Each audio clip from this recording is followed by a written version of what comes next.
Welcome to Jim Short's podcast. I'm your host, Kathie Smith. Hello, and welcome to Jim Short's podcast. I am so honored to be talking to my twin sister today about housing security for kids. Welcome, Kristie. Your work at St. Croix Valley Habitat for Humanity brings a spotlight to the very reason we're here today, to talk about raising healthy kids. Okay. I'm really excited to be here. Thank you so much. You know, education is everything to you, to our sisters, to our mom. I even taught college classes at one point. I know that educator. You're so passionate about it, and I am from the housing side as well. I think there's a natural tie here, so I'm so glad that we're talking about this. Thanks for including me today. Thanks. I love it. Well, let's just get started. Kristie, it's interesting when we think about health, we don't automatically think about housing, but I am sure it's foundational for sustained growth and development in children. Tell us a little bit about Habitat for Humanity's mission, and does it involve kids? Yes, Habitat for Humanity is one group doing affordable housing in this country and across the world, and we value what a stable, safe environment does for all people, especially kids. 78% of the homes that we sell and have partnerships with families have kids in the home under 18. We know there's a direct link between safe and healthy, affordable housing to children's educational outcomes all the way through college. So talking about this today is really important, and it's part of what Habitat believes is a core connection to changing lives and to more stable economic situations, environmental situations, and opportunities as well.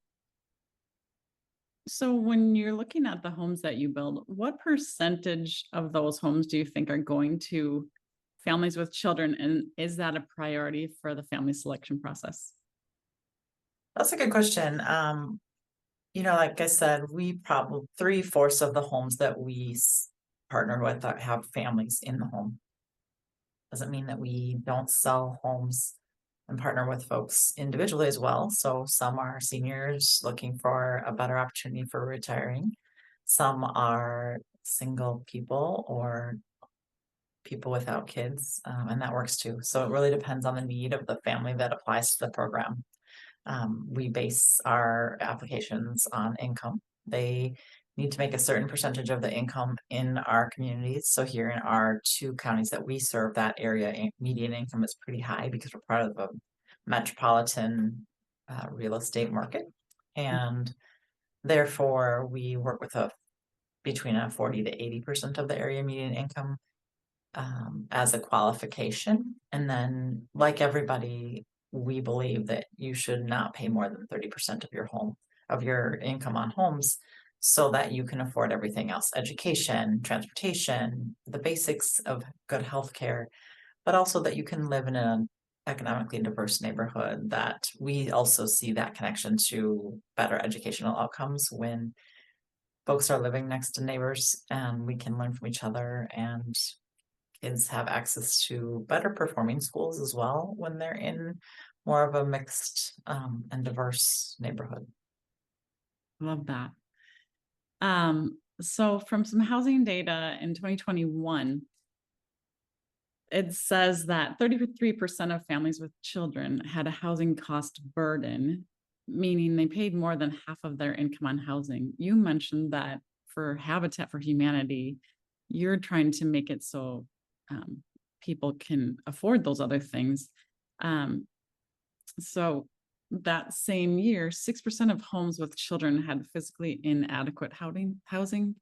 And then in 2022, 17% of children experienced unstable housing, which includes living in households that were unable to pay rent or mortgage on time, moved frequently, or were homeless at some point in their lives. Are there correlations between housing insecurity and the health of children? Do you know? There are definitely housing correlations with housing that is either unstable, unhealthy, for whatever reason. There's direct links to asthma to increased environmental stressors to even mental health considerations. And as you know, as a teacher, when a kid has to deal with the physical parts of just making the day work, there goes their learning opportunities, right? It's pretty tough. So starting out in the morning in the same place you started out yesterday morning changes everything for a kid. Um, Having access to the food that they're going to eat that morning, even if it means coming to school, but they have a bus that they can get to school. It's such a correlation, and there's so many moving parts to just having a stable place to live and grow up. There are all kinds of numbers that we can quote about that consistency and how that changes outcomes for not only K through 12, but then opportunities for college education as well. And we know even today that a college education allows someone to make a higher income, and that higher income is that generational shift and that generational wealth building that starts from just starting with a stable home. So it's a lifelong change to have something that is stable, healthy, and affordable. When you think about especially folks struggling with an income issue, if they don't have a house that they can afford, or their cost burden, like you talked about, paying more than 30% and oftentimes more than 50% of their income on homes, they're gonna have to find something that may not be as healthy or as stable or as, without mold or without, the different things that impact a child from the health side of things as well. So we see the correlation between the basics, right? If there's a healthy environment, that's the family has enough money to put food on the table, to send their kids to school, those kinds of things. Again, balances out a much better success rate for kids in general. You had mentioned maybe mental health too. Do we know more about that? We call it residential instability. So children from, especially when children with households in low income situations who move more than once in the early elementary years, there's a direct correlation between negative reading and math achievement. Children from households with limited income who read below grade level by third grade are 6 times more likely to drop out of school than their proficient peers.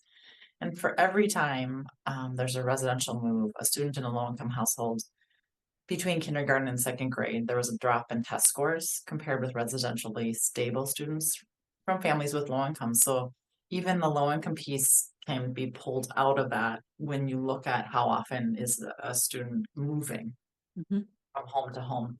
And again, it's all about those test scores and how they're going to move into reading. If they don't have some, and you can talk to this, if kids don't have those basics, pre-K and early learning, they're already at a negative compared to their peers, and just goes from there. Yeah.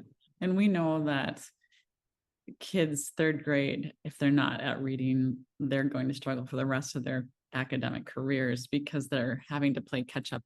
And so this information about the housing instability and the things that you are doing and the work you're doing is so important. And it's sometimes often overlooked when we're thinking about, oh, we want kids to learn how to read. We want them to learn how to write and do their math and everything else. But without the same place to put their backpacks every night and the same place to wake up in the morning and have that routine that's already just a foundation for them, it's really hard, like you said, for them to have the stability to be able to go to school and learn, because they might be thinking about, where am I going tonight? Where am I going to stay? So Yeah, it's interesting, a statistic about children's and the whole generational wealth that housing can provide. If you look at children in families with at least 2 generations of low income, they're about 36 percentage points less likely to attend college than children from families with a higher income. So it is that generational wealth building as well, but the numbers are pretty stark. And you look at, there's a statistic, children who moved to a low poverty neighborhood, so a diverse neighborhood with all kinds of incomes, before they turned 13 years old, had a 34% increase in college attendance rates between the age of 20, when compared with similar children who remained in neighborhoods with high poverty. Mhm. And these same groups of children had a 35% increase in individual adulthood earnings compared with their peers in communities with high poverty. So that place, that home and housing place is very significant. And at Habitat, we're working really hard to think about what does a diverse neighborhood look like. A Mhm. lot of times we struggle with NIMBYism. People say, oh, we don't want those people in our neighborhood. But what we understand with a mixed, diverse neighborhood is the educational opportunities are greater, but also learning from each other and understanding how communities thrive through that diversity is really important to how and where we place homes that we're building. So, Yeah, I totally agree. I feel like if we look at um, even the Japanese culture, they believe in very diverse neighborhoods and even multi generations living in homes because of that support network that they have around them, the grandparents, the parents, the neighbors, and what that can provide with, you know, playgrounds in the neighborhood and things like that. Because, like you're saying, if they're in a more diverse neighborhood, they have more opportunity. So mhm. that's an interesting point. If if families are struggling and they don't have somewhere to go, what are some things that you tell people when they're saying, Kristie, I I want to get a home, I want to have a place for my children, I want, what are some of the steps that they need to take? What does that option look like? When we're building a home, it takes time. So we're not a temporary or a immediate solution to that challenge. And that's why, as a part of the community, we look for all opportunities to help folks. And I just got a call from a family yesterday. I get these calls every day, and it really breaks your heart because we can't build as fast as the need is here. There's such a critical shortage of affordable housing in this country, Mhm. but there are ways to help, and there are different groups that can support some of, even if it's a temporary shelter situation. But for example, we work with USDA Rural Development. It's the arm of U.S. Department of Agriculture that offers low-income home ownership loans through their 502 loan program, it's called. And we work with them as a first mortgage, and then Habitat supplies a second mortgage. Again, we're trying to make sure that the families we work with are going to stay at that 30% or less of income. So there's going to be a gap oftentimes in the marketplace especially when housing is at its highest right now.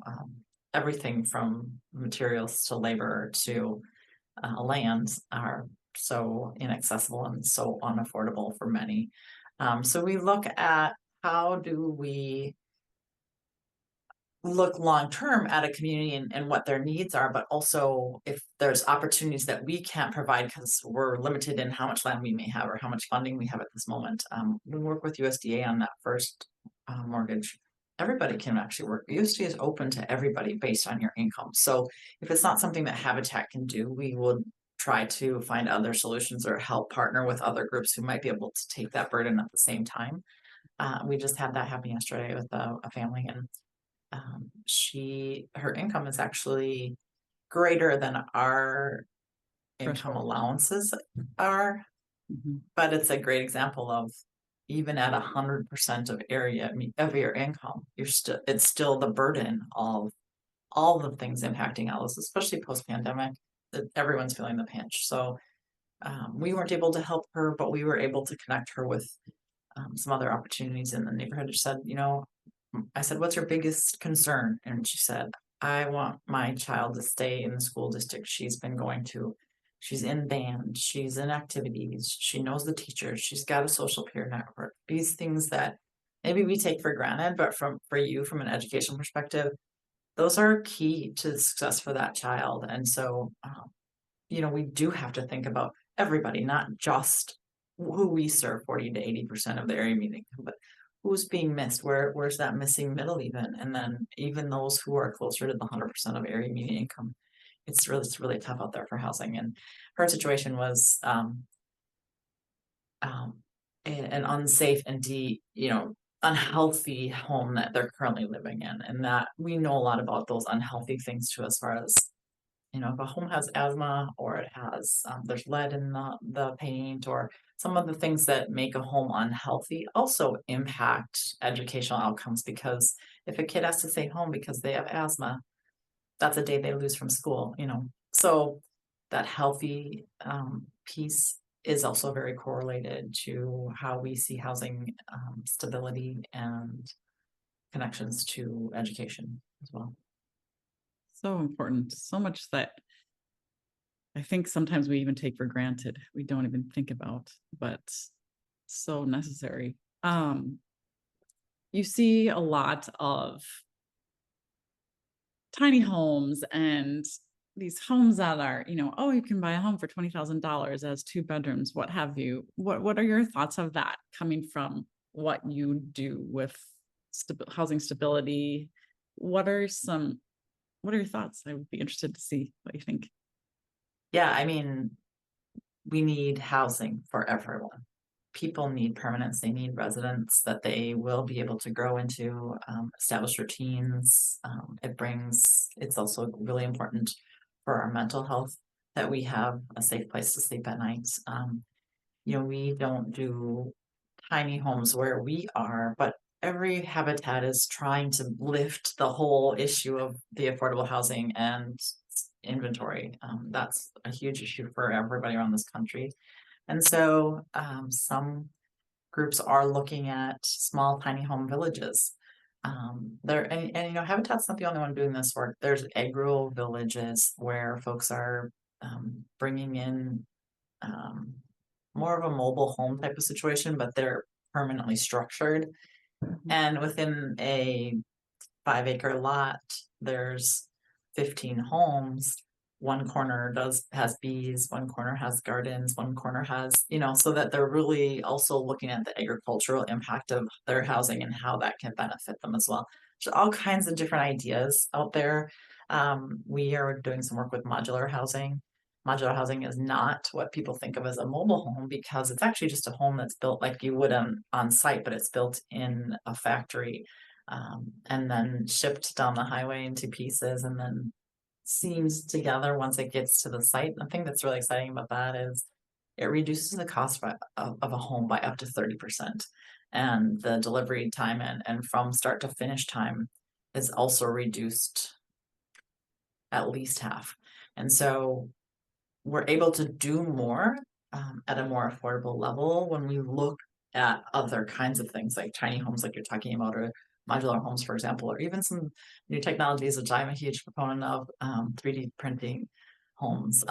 It's that technology will change things as well. It's changing things already.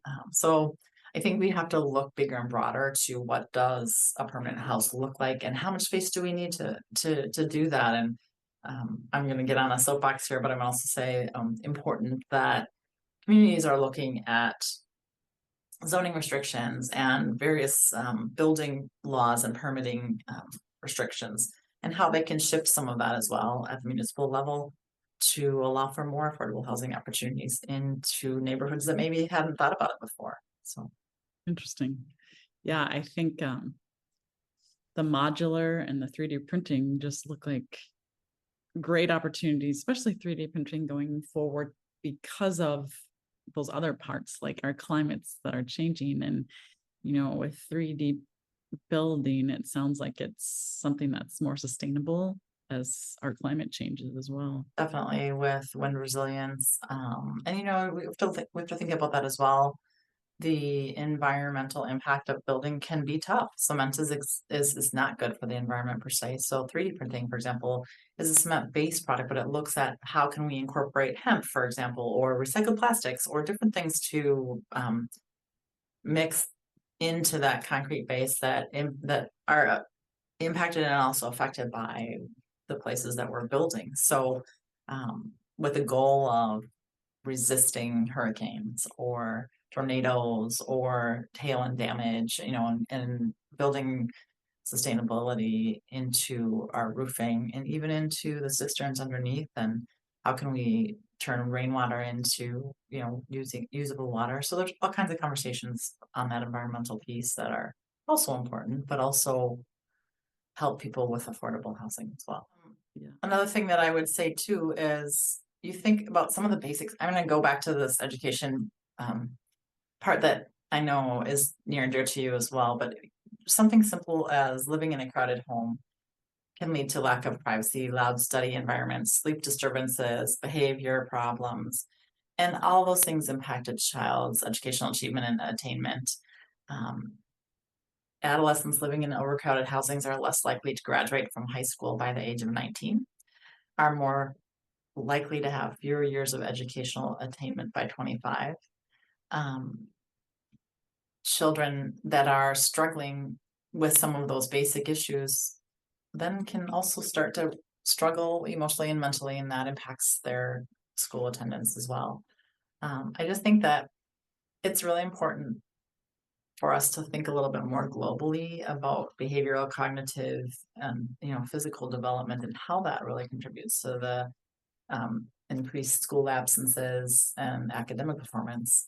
Um, Oftentimes, households that require affordable and healthy housing improve children's outcomes simply by where their home is located as well. There's something really important about that mental health piece for a child to not have to think about where am I sleeping tonight? Am I in a safe environment? Is it a healthy environment? Is tremendously impactful at all ages of children's lives, but significantly at that very early stage, as you know. I agree. Um, is there anything that I've missed, Kristie? Do you have anything more that you want to share? We think about what is a healthy home, right? Um, a healthy home that is LEED certified, for example, it can lessen exposure to allergens and pollutants. If a home is, securely insulated, for example, temperatures in kids' bedrooms and the humidity that they're dealing with in the summer is affected as well. So it's interesting. The ability just to control the indoor temperatures in an environment can actually help kids with their physical health, and then reduces their number of days that they stay home sick from school. There's so many parts. If there's no mold, no dander, there's a working stove and heating system. These basic things that we take for granted impact a child's ability to learn, right? Their ability to get to school, their ability to be at school, their ability to come home and study. So it's an Have their fun automatic, I think, that too. I we take mean, for granted. Yeah. if you think about if kids are, you know, unstable with their housing, they can't invite their friends to come play over because they don't have somewhere to go. They can't, Yeah. have sleepovers and parties and things like that. They're just such a foundational piece. So Well, and I amazing. think you can even think back to when we were kids, and we in elementary school we lived in a neighborhood with a bunch of other kids. We really didn't think about it. It wasn't something that we had to think about. And then when we started moving after our parents divorced, that changed things, because now you have to think about all the other things besides just going to school and bringing your band instrument to class. You had to think about, do I have the same clothes that the other kids have? Do I look the same? Is my neighborhood not as good as their neighborhood? You're thinking about these things in sixth grade that the other kids aren't thinking about, and maybe they aren't thinking, but they are, I'm sure. I mean, you're a Well, teacher. middle school is such a tough time because kids are so judgmental of each other because they want to fit in. So they get cliquey and they get, look at what the next guy has. I want to have that. I want to have more. And yeah, it really does impact kids. We went to 3 high schools in 4 years, and that's Mhm. not very stable either. And I think mom did the best she could, She did. to put And us. she knew these things. Yeah, They're just, and that's the thing, Habitat, we're a hand up, not a hand out. And she was that same kind of thinker where all I need is a step. If someone can help me get that step, I've got what I need or I might need a little more resources. But that's the idea behind Habitat, is we're here to give a step up, a hand up, so that you can make your life better, and you can take the basics, like a 30% or less of your income on a home, and then you can afford the other things that impact life. And then all of a sudden, I have a great story, and I'm sharing this with folks this winter. We met this woman. She had 4 kids. They lived in a trailer park that had holes in it, and she's okay with me sharing this story.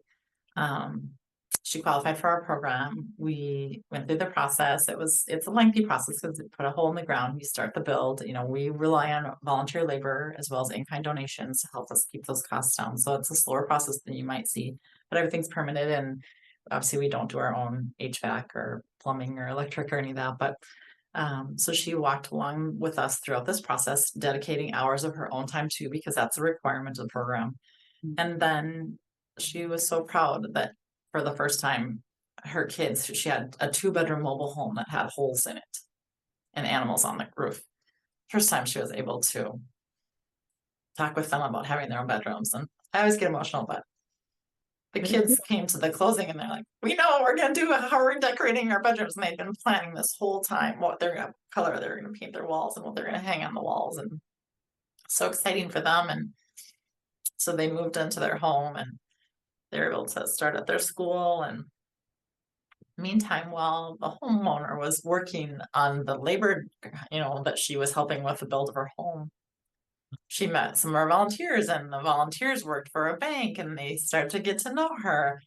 And then when she moved into her house, they had a job opening, so she didn't have to work at a truck stop anymore. So she got hired by the bank, and all of a sudden she had a better job, a house for her kids.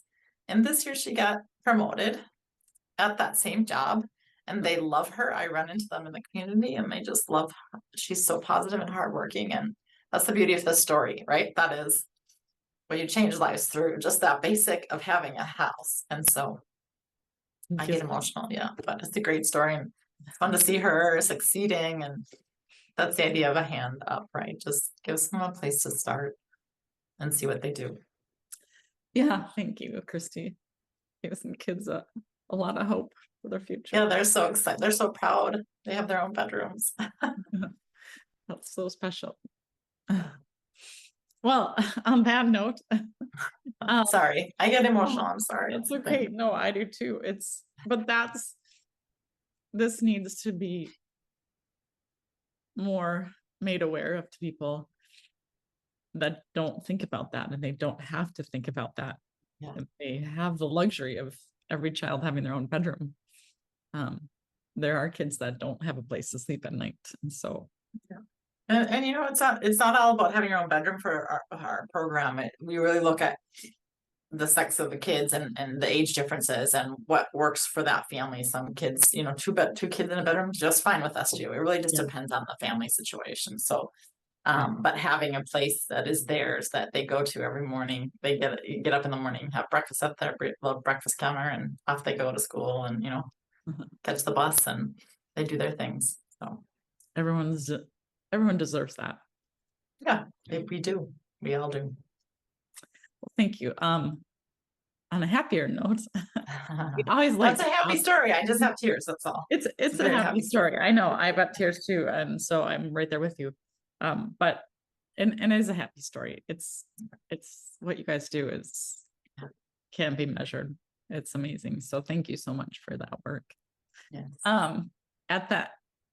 Every time we meet with our guests, we always like to ask one question. That's one of my favorite questions. Kristie, what is your favorite childhood kids book? Yeah, I think you know this one, but so my oldest was born in 1999. Yeah. And so this book had probably just been out for about 4 years, because I think it was published in 1995 maybe. And it's now, everybody knows, it's like in 54 languages now. It's called Guess How Much I Love You. And it's the story about little nut brown hair. He's a little boy, and the mom tells him a story, and it's about how much she loves him, and she just can't think about us. Like, what could I say that can help him see how much I love him? And she says, guess how much I love you. And I used to say this to the kids all the time. We'd walk around, because they both had colic, and so I think I told the story to the kids over and over, like hundreds and hundreds and hundreds of times. And I'd look at the boys and I'd say, guess how much I love you. And they would look at me.